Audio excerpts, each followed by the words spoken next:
ನಾಯಿಗಳ ಸಂತಾನಹರಣ ಚಿಕಿತ್ಸೆ ಹೆಸರಲ್ಲೂ ಕೂಡ ಜಿಬಿಎ ಅಧಿಕಾರಿಗಳು ಹಣ ಲೂಟಿ ಮಾಡಿದ್ರ ಅನ್ನುವಂಥದ್ದು. ಬೆಂಗಳೂರಲ್ಲಿ ನಾಯಿಗಳ ಸಂಖ್ಯೆ ಹೆಚ್ಚಾಗ್ತಾ ಇದ್ದಕ್ಕೆ ಸಚಿವರು ಕಿಡಿಕಾರಿದ್ದಾರೆ. ನಾಯಿಗಳ ಸಂತಾನಹರಣ ಹೆಸರಲ್ಲಿ ಕೋಟಿ ಕೋಟಿ ವೆಚ್ಚ ಮಾಡಲಾಗಿತ್ತು ಹಣವನ್ನ. ಆದ್ರೆ ನಾಯಿಗಳ ಸಂಖ್ಯೆ ಹೆಚ್ಚಾಗ್ತಾ ಇದೆ. ಸಚಿವರು ಈಗ ಕೆಂಡಾಮಂಡಲಾಗಿದ್ದಾರೆ. ದಾಖಲೆಗಳಲ್ಲಿ ತೋರಿಸಿದಷ್ಟು ನಾಯಿಗಳಿಗೆ ಚಿಕಿತ್ಸೆ ನಡೆದಿದ್ರೆ ವಾಸ್ತವದಲ್ಲಿ ನಾಯಿಗಳ ಸಂಖ್ಯೆ ಯಾಕೆ ಕಮ್ಮಿ ಆಗಿಲ್ಲ? ಮತ್ತೆ ಇದುವರೆಗೂ ಕೂಡ ಬೀದಿ ನಾಯಿ ನಿಯಂತ್ರಣಕ್ಕೆ ಖರ್ಚಾಗಿರುವಂತಹ ಮೊತ್ತ ಎಷ್ಟು ಅಂತ ಹೇಳಿ ಮತ್ತೊಮ್ಮೆ ಅಂಕಿಅಂಶ ಕೇಳಿದ್ದಾರೆ. ನಾಯಿ ಗಣತಿಯ ಕಂಪ್ಲೀಟ್ ರಿಪೋರ್ಟ್ ಅನ್ನ ಕೇಳಿದ್ದಾರೆ. ಈಗ ಕೃಷ್ಣ ಬೈರೇಗೌಡ, ಸಂತಾನಹರಣ ಕಾರ್ಯಕ್ರಮ ಯಾವಾಗಿನಿಂದ ಚಾಲ್ತಿಯಲ್ಲಿದೆ? ಇಷ್ಟು ದಿನ ಎಷ್ಟು ನಾಯಿಗಳಿಗೆ ಸಂತಾನಹರಣ ಮಾಡಿಸಿದ್ದೀರಾ?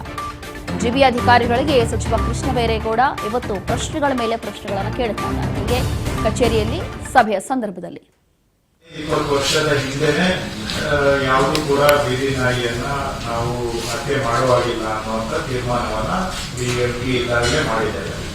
ಸೊ ಅದನ್ನ ಇಲ್ಲಿವರೆಗೂ ಕೂಡ ಅನುಷ್ಠಾನ ಮಾಡಿಕೊಂಡು ಬಂದಿದ್ದೇವೆ. ಅದಕ್ಕೆ ಪರ್ಯಾಯವಾಗಿ ಸಂತಾನಹರಣ ಅಂದ್ರೆ ನಾವು ಫರ್ಟಿಲಿಟಿ ಎಬಿಸಿ ಕಾರ್ಯಕ್ರಮವನ್ನ ಶುರು ಮಾಡಿ ಎಷ್ಟು ವರ್ಷ ಆಗಿದೆ ನನಗೆ ಗೊತ್ತಿಲ್ಲ. ಸೊ ಇವತ್ತು ಸಭೆಯಲ್ಲಿ ಮೊದಲನೇ ಪ್ರಶ್ನೆ, ನೀವು ಎಬಿಸಿ ಆರಂಭ ಮಾಡಿದ್ ಯಾವಾಗ? ಅಂದ್ರೆ ಅವುಗಳ ಏನು ರಿಪ್ರೊಡಕ್ಷನ್ ಅನ್ನ ಕಂಟ್ರೋಲ್ ಮಾಡೋ ಕಾರ್ಯಕ್ರಮ ಆರಂಭ ಮಾಡಿದ್ದು ಯಾವಾಗ, ಯಾವ ವರ್ಷ?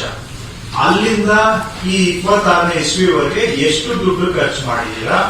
ನಿಮ್ಮ ರೆಕಾರ್ಡ್ ಪ್ರಕಾರ ಎಷ್ಟು ಇಲ್ಲಿವರೆಗೂ ನಾಯಿಗಳಿಗೆ ನೀವು ಅವುಗಳ ಸಂತಾನ ಹರಣ ಚಿಕಿತ್ಸೆಯನ್ನ ಮಾಡಿದ್ದೀರಿ?